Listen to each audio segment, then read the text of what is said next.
अनिरुद्ध भरद्वाज जी। राधे गुरु जी। श्री हरिवंश। राधे राधे महाराज जी। महाराज जी, अभी मैं कॉलेज में पढ़ रहा हूँ। महाराज जी, हमारी जनरेशन बहुत ज्यादा गलत कामों में लगी है और गर्लफ्रेंड बॉयफ्रेंड बनाना एक ट्रेंड सा चल गया है और बचपन के दोस्त भी गलत रास्तों पे चल चुके हैं और साथ रहने के कारण कभी कभी मेरा मन बहुत ज्यादा डिस्टर्ब हो जाता है, जबकि श्री जी कृपा से आज तक कुछ गलत कार्य नहीं हुआ। महाराज जी, कृपा करके इस विषय पे भी मेरा मार्गदर्शन करें। वैसे कई बार इस विषय पे चर्चा हुई है, पर हमें लगता है कि हम दूसरों को नहीं संभाल सकते, हमें अपने को संभालना है। सिद्धांत की बात समझो, दूसरे गलत कर रहे हैं, हमको नहीं करना है, फिर हमको कोई परास्त नहीं कर सकता। दूसरे सुधरे तो हम सुधरे, कभी सुधर नहीं सकते। हमको अपने आप को सुधारना है। तेरे भावे जो करे, भलो बुरो संसार, नारायण तू बैठ के अपनो भवन बिहार। अपने हृदय को हमको ऐसे, ये बहुत ही विध्वंसकारी वृत्ति है, जिसे गर्लफ्रेंड बॉयफ्रेंड जो शब्दों से उच्चारण किया जाता है, ये विध्वंसकारी वृत्ति है। धर्म का नाश, पवित्रता का नाश, बुद्धि का नाश, वैभव विभूति का नाश, किसी भी तरह मंगल है ही नहीं। कोई भी कहीं भी कुछ भी अच्छा नहीं है। अगर इसमें कुछ भी अच्छा होता तो जरूर कोई न कोई सूत्र निकलते, लेकिन इसमें कुछ भी अच्छा नहीं है। हमारे भारत की रीति रही है, हम जिस भूमि में पावन जन्मे हैं उस भूमि की बात कहते हैं। जब तक बालिका का पाणी ग्रहण न हो तब तक वो किसी पुरुष का संयोग नहीं करती थी।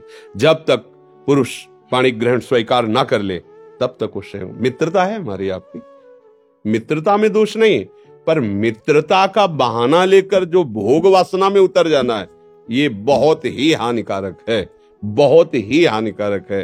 अब तो ऐसा भी सुनने को मिला है कि वो कौन सा लिव इन रिलेशन तो क्या कहते हैं। अब बोलो, क्या जीवन, तुमने क्या समझा? बाजार की दुकान की वस्तु समझा है क्या?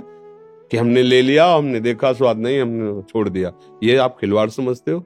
किसी के जीवन के साथ खिलवाड़ कर देना या अपने जीवन के साथ खिलवाड़ कर देना, ये बहुत ही, ना आप देशभक्त बन सकते हैं, ना आप माता पिता के भक्त बन सकते हो, ना आप भगवान के भक्त बन सकते हैं। आपका जीवन कूड़ा हो जाएगा। ये जो आज का समय चला है, भगवान बचावे, इसीलिए कलिकाल विहाल किए मनुजा, नहीं माने को अनुजा तनुजा। तो सब भाव भ्रष्ट होते चले जा रहे हैं। जहां हमारी सुरक्षा होनी चाहिए वहीं हम अपने आप का नाश कर रहे हैं। वैसे उचित यही है कि अपने को संभालने की चेष्टा करो, दूसरों को प्रणाम करो, ऐसे लोगों का संग मत करो। दोस्त बनाना, हम कह रहे हैं पूरे विश्व को दोस्त बना सकते हैं।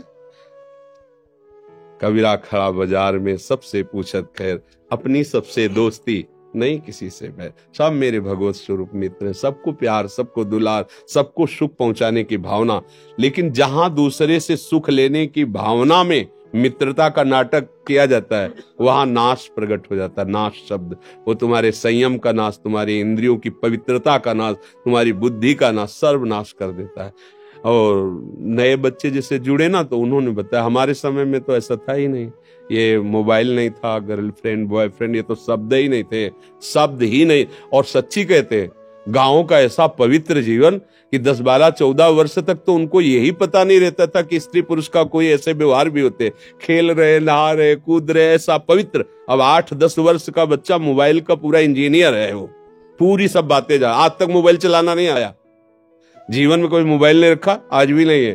तो बहुत संभलो, बहुत कलयुग का प्रभाव बढ़ रहा है। मोबाइल के द्वारा गंदी बातें देखने की सुविधाएं हो गई हैं और दोस्तों के द्वारा तो टॉर्चर किया जाएगा। हमारे दोस्त लोग हमको ऐसा, तो मुझे लगता है कि ऐसी दोस्ती तो नहीं है, ऐसा व्यवहार तो ठीक नहीं है।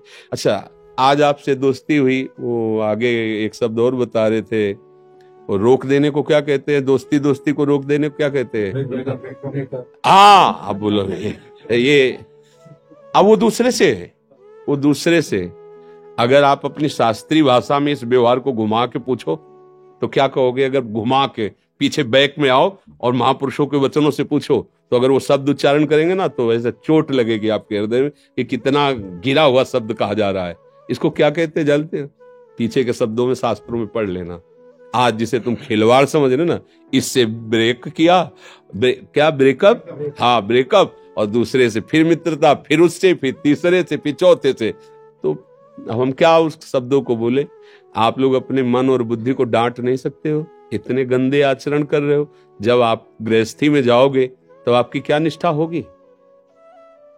रोज अलग अलग होटल से भोजन मंगाओ, फिर एक रसोई में तुम 1 महीना खा के दिखाओ, हमें नहीं खा पाओगे। चाहे जितना अच्छा भोजन बने, मन कहेगा कि आज होटल से लाओ, आज ब्रजवासी वाले होटल से लाओ, कल उस ढाबा से लाओ, क्योंकि दुष्ट दशेंद्री ये चंचल हो गई।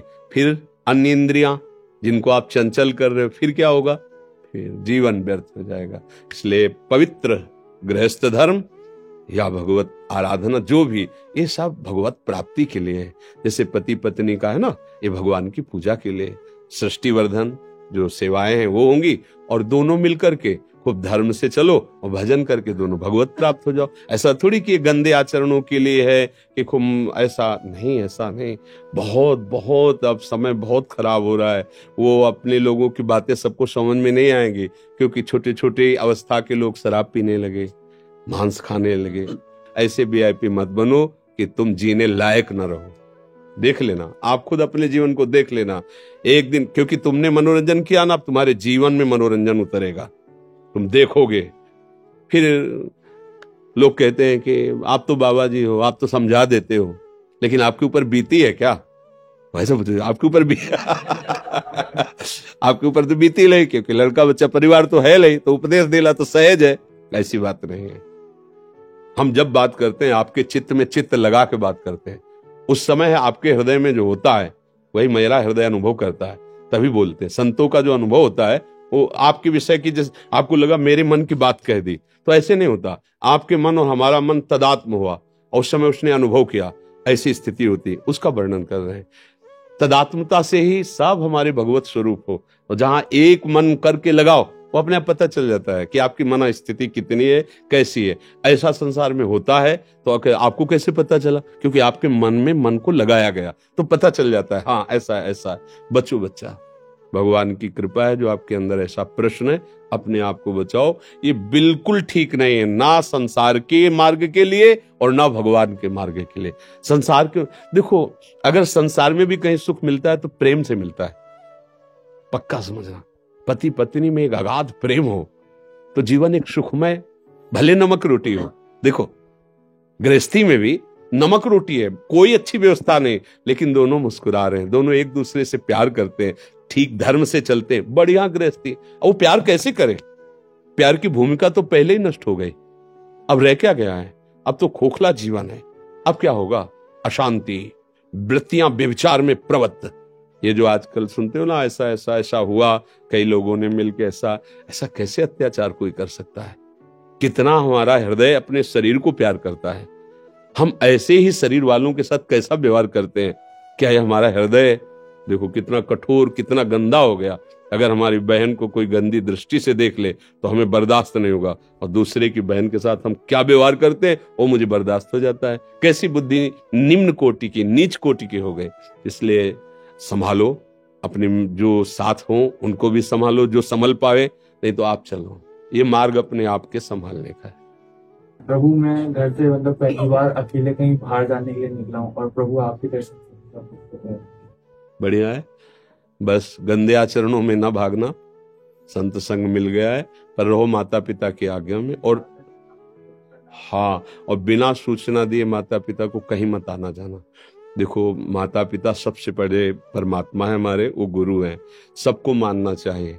वयोवृद्ध माता पिता का व्यवहार नहीं देखना चाहिए, वो चाहे गाली दें, कड़वा व्यवहार करें, पर आपको है कि जब तक उनका शरीर रहे, उनकी दासता से युक्त रहोगे तो जीवन सुखी रहेगा। माता पिता भले कड़वा बोले, लेकिन जितना वो प्यार करते हैं ना हृदय से, दूसरा नहीं करेगा। चाहे जितना दुख हो, जब माँ ऐसे हृदय से लगा लेती ना तो एक असीम आनंद मिलता है। तो ऐसे माता पिता को सूचना देके उनकी आज्ञा में रहकर ही धाम आदि कहीं भी आया जाए, उनकी अनुमति ले ले और उनका आशीर्वाद ले ले, फिर यात्रा करे, फिर अपने जीवन को सतमार्ग में चलावे, अच्छा रहेगा।